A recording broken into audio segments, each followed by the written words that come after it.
Bapak Ibu guru dan anak-anak sekalian, bagaimana kabarnya?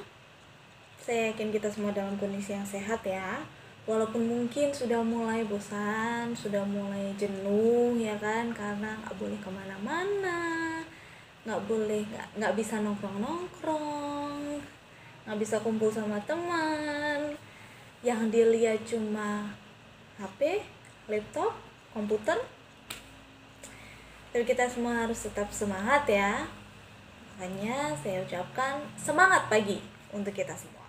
Oke, pagi hari ini kita mau mulai hari kita dengan renungan. Sebelum memulai renungan, ya, saya minta kita untuk bersama-sama siapkan hati dan pikiran kita. Dan yang tidak kalah penting, mari kita siapkan Alkitab. Oke, kita akan memulai renungan kita dengan menyanyikan sebuah lagu. Kita mau nyanyi lagu Sebab Dia Hidup.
Selamat pagi Tuhan, selamat pagi Yesus, selamat pagi Roh Kudus. Terima kasih atas berkat dan perlindungan-Mu dalam istirahat kami sepanjang malam.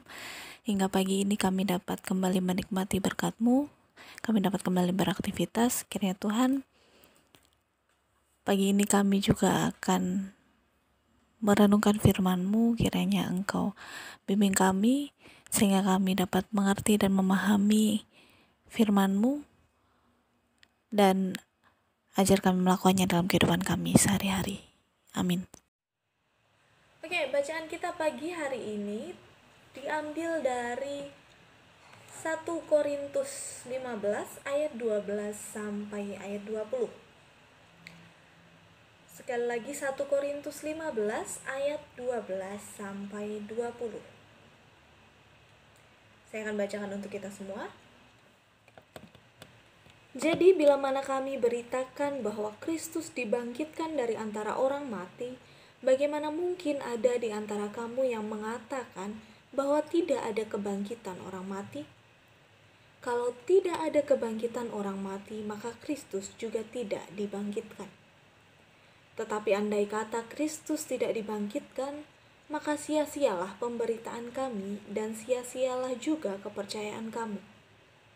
Lebih daripada itu, kami ternyata berdusta terhadap Allah, karena tentang Dia kami katakan bahwa Ia telah membangkitkan Kristus, padahal Ia tidak membangkitkannya. Kalau andai kata benar bahwa orang mati tidak dibangkitkan.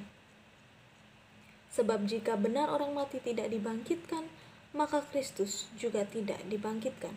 Dan jika Kristus tidak dibangkitkan, maka sia-sialah kepercayaan kamu, dan kamu masih hidup dalam dosamu. Demikianlah binasa juga orang-orang yang mati dalam Kristus. Jikalau kita hanya dalam hidup ini saja menaruh pengharapan pada Kristus, maka kita adalah orang-orang yang paling malang dari segala manusia. Tetapi yang benar ialah bahwa Kristus telah dibangkitkan dari antara orang mati, sebagai yang sulung dari orang-orang yang telah meninggal. Ya, demikian pembacaan firman kita pada pagi hari ini.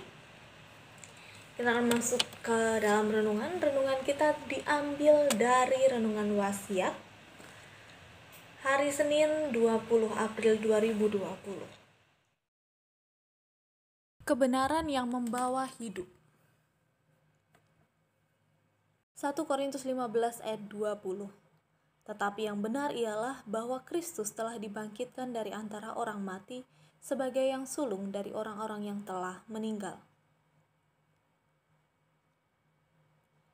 Tidak semua hal mampu kita telaah dan jelaskan dengan logika. Tetapi bukan berarti yang tidak dapat dijelaskan dengan rasio itu menjadi tidak nyata dan tidak berarti. Misalnya begini, kita tahu tentang warna merah, tetapi tidak lantas menjadi mudah untuk menjelaskan tentang warna merah kepada orang lain. Kehidupan setelah kematian yang dialami Kristus menjadi jaminan bagi setiap orang percaya untuk mengalami kehidupan setelah kematian menjemput. Kemenangan iman ini membuat setiap orang yang percaya tidak takut dalam menghadapi kematian.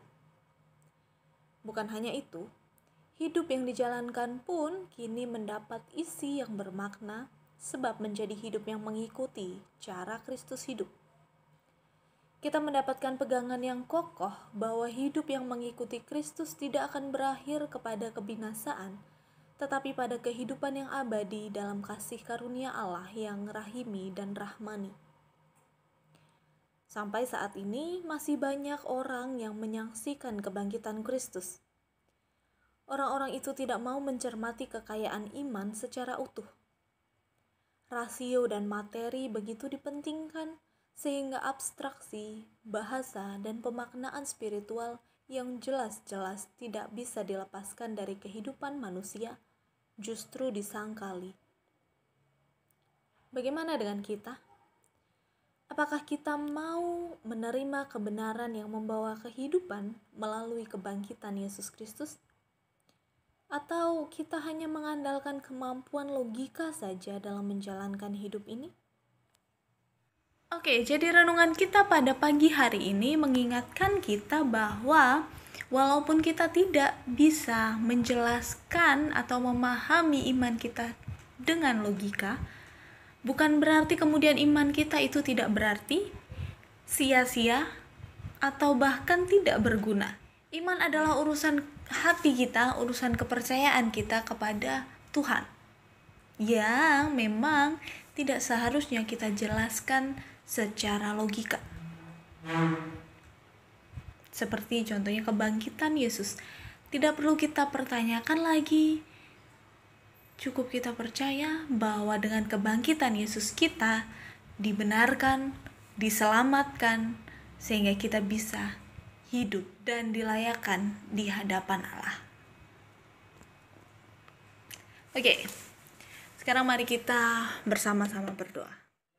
Tuhan, terima kasih atas renungan yang telah kami terima pada pagi hari ini, yang mengajar kami bahwa iman kami kepadamu tidak pernah sia-sia Tuhan, walaupun tidak dapat kami jelaskan dengan logika. Tuhan, kami berdoa untuk kegiatan belajar mengajar kami pada hari ini. Kiranya Engkau bimbing sertai kami, baik Bapak Ibu Guru yang mengajar maupun kami siswa-siswi yang belajar. Beri kami hikmat kebijaksanaan, kekuatan kesehatan sehingga kami dapat melaksanakan tugas dan tanggung jawab kami hari ini, sehingga apapun yang kami lakukan itu untuk kemuliaan nama-Mu dan dapat menjadi berkat bagi kami. Terima kasih Tuhan, kami berdoa untuk Indonesia dan dunia yang saat ini tengah berada dalam pandemi virus corona atau COVID-19. Kiranya Tuhan, kami berserah berharap hanya kepadamu.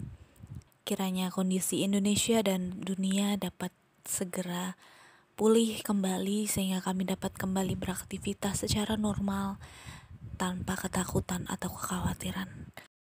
Terima kasih Yesus, hanya di dalam nama Tuhan Yesus Kristus kami telah berdoa dan mengucap syukur. Amin. Oke, itu tadi renungan kita pagi hari ini. Semoga renungan ini dapat kita pahami, terlebih dapat kita lakukan dalam kehidupan iman kita kepada Tuhan. Sekarang selamat belajar untuk anak-anakku. Selamat mempersiapkan diri untuk mengikuti sesi 1, sesi 2 maupun sesi 3. Semangat juga untuk mengikuti PH. Semoga bisa mengerjakan soal-soalnya dan nanti juga memperoleh nilai yang terbaik. Juga bagi Bapak Ibu guru, semangat untuk mengajar.